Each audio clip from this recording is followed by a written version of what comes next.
शिवसेना कोणाची आणि धनुष्यबाण चिन्ह कोणाचं या महाराष्ट्राच्या ऐतिहासिक सत्ता संघर्षावर सर्वोच्च न्यायालयात आज सलग दुसऱ्या दिवशी अत्यंत महत्त्वाची आणि वादळी सुनावणी पार पडली.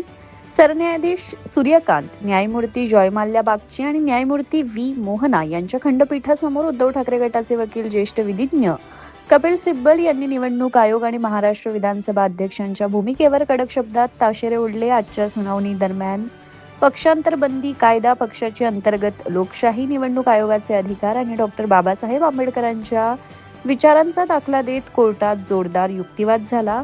आता या प्रकरणी पुढच्या आठवड्यात पुढील सुनावणी होणार आहे.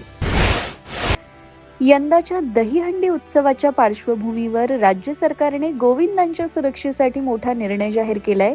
या निर्णयानुसार राज्यातील सुमारे 1,60,000 नोंदणीकृत गोविंदांना विमा संरक्षण दिलं जाणार असून याचा सर्व खर्च राज्य क्रीडा विकास निधीतून केला जाईल. शासन निर्णयानुसार दहीहंडी दरम्यान अपघाती मृत्यू झाल्यास किंवा दोन्ही हातपाय अथवा दोन्ही डोळ्यांचं नुकसान झाल्यास आणि कायमस्वरूपी पूर्ण अपंगत्वासाठी संबंधित गोविंदाच्या कुटुंबाला 10 लाख रुपयांचे विमा संरक्षण मिळणार आहे. तसेच अपघातात एक हात, पाय किंवा डोळा गमावल्यास 5 लाख रुपये तर उपचारासाठी कमाल 1 लाख रुपयांची वैद्यकीय मदत दिली जाईल.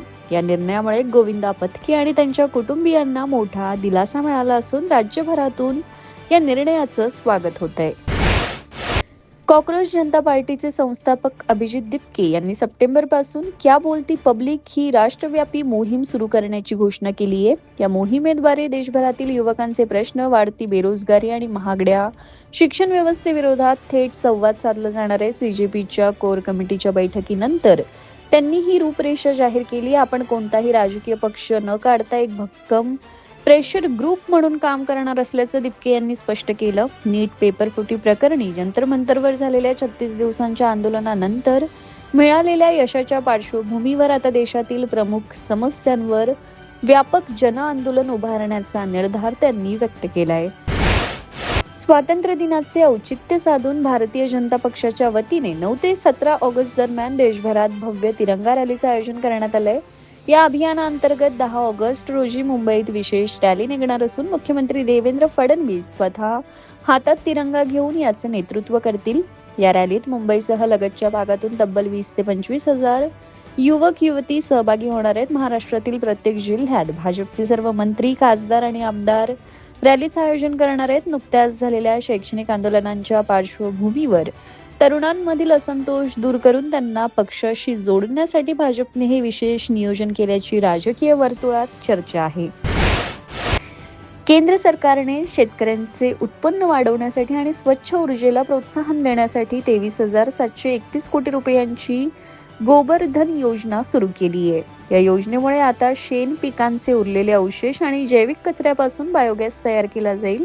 शेतकरी हे शेण आणि कचरा बायोगॅस बनवणाऱ्या कंपन्यांना विकून अतिरिक्त पैसे कमवू शकतील. या प्रकल्पामुळे गावातच रोजगाराच्या नव्या संधी निर्माण होतील आणि शेतीसाठी चांगले सेंद्रिय खतही मिळेल. तसेच गॅसचे उत्पादन वाढल्याने देशाला बाहेरून महागडे इंधन मागवावे लागणार नाही. 2026 ते 2035 या 10 वर्षांसाठी ही योजना लागू असणार आहे. केंद्र सरकारने असंघटित क्षेत्रातील कर्मचाऱ्यांच्या निवृत्तीनंतरच्या आर्थिक सुरक्षेसाठी प्रधानमंत्री श्रम योगी मानधन योजना सुरू केली आहे. या योजनेअंतर्गत पात्र कामगारांना वयाच्या 60 वर्षानंतर दरमहा 3,000 रुपयांची निश्चित पेन्शन दिली जाईल. 18 ते 40 वयोगटातील आणि 15,000 रुपयांपेक्षा कमी मासिक उत्पन्न असणारे कामगार या योजनेसाठी पात्र आहेत. यामध्ये वयानुसार दरमहा 55 ते 200 रुपयांपर्यंतचे योगदान द्यावे लागते आणि तितकीच रक्कम सरकार जमा करते. EPF, ESIC किंवा NPSचे लाभार्थी नसलेले कामगार जवळच्या CSC केंद्रावर किंवा अधिकृत वेबसाईटद्वारे बँक पासबुकच्या मदतीने यासाठी नोंदणी करू शकतात. भारतीय अंतराळ संशोधन संस्थेच्या इस्रो मध्यवर्ती भरती मंडळाने ICRB विविध 244 पदांसाठी नोकर भरती जाहीर केली आहे. यामध्ये assistant, junior personal assistant, upper division clerk आणि स्टेनोग्राफर यांसारख्या पदांचा समावेश आहे. सरकारी नोकरीचे स्वप्न पाहणारे आणि किमान 60% गुणांसह पदवी उत्तीर्ण असलेल्या पात्र उमेदवारांना 16 ऑगस्ट 2026 पर्यंत अधिकृत वेबसाईटवरून ऑनलाईन अर्ज करता येईल. स्टेनोग्राफर पदासाठी संबंधित कौशल्याचे प्रमाणपत्र आवश्यक आहे. तसेच कमाल वयोमर्यादा पदनिहाय 28 ते 33 वर्षे निश्चित करण्यात आली असून 500 ते 1000 रुपये अर्ज शुल्क आकारलं जाणार आहे. इच्छुक उमेदवारांनी मुदतीत अर्ज पूर्ण करण्याचे आवाहन करण्यात आले. अधिक माहिती अधिकृत संकेतस्थळावर पाहता येईल.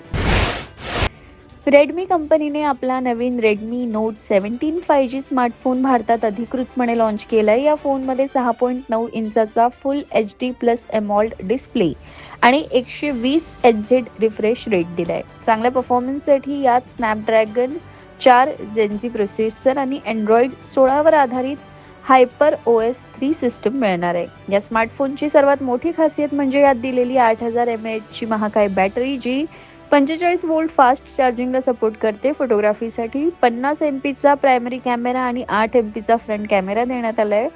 फोनच्या 6 GB रॅम प्लस 128 GB व्हेरियंटची किंमत 27,999 आहे. बँक ऑफर्सचा वापर करून ग्राहक यावर 3000 पर्यंतची झटपट सूट मिळवू शकतात. हा फोन 12 ऑगस्ट पासून विक्रीसाठी उपलब्ध होईल.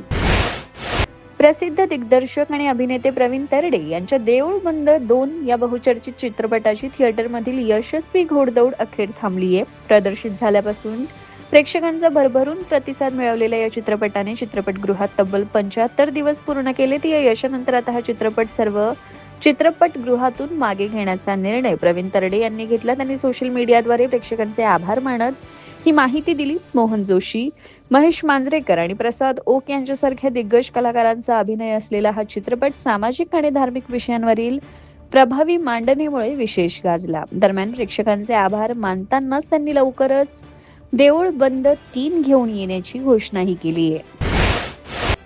भारतीय खेळाडूंच्या वारंवार होणाऱ्या दुखापती रोखण्यासाठी BCCIने नव्या आणि कडक फिटनेस नियमांची घोषणा केली आहे. यापुढे संघ निवडीसाठी प्रसिद्ध यो टेस्ट ऐवजी ब्रॉन्को टेस्ट हा मुख्य निकष मानला जाईल. या टेस्टसाठी 5 मिनिटे 15 सेकंद ते 5 मिनिटे 20 सेकंदांची कडक वेळ निश्चित करण्यात आली आहे. BCCI सचिव देवजीत सैकिया यांनी वरिष्ठ किंवा ज्युनियर असा भेदभाव न करता सर्वांसाठी एकच नियम लागू करण्याचे आदेश दिलेत.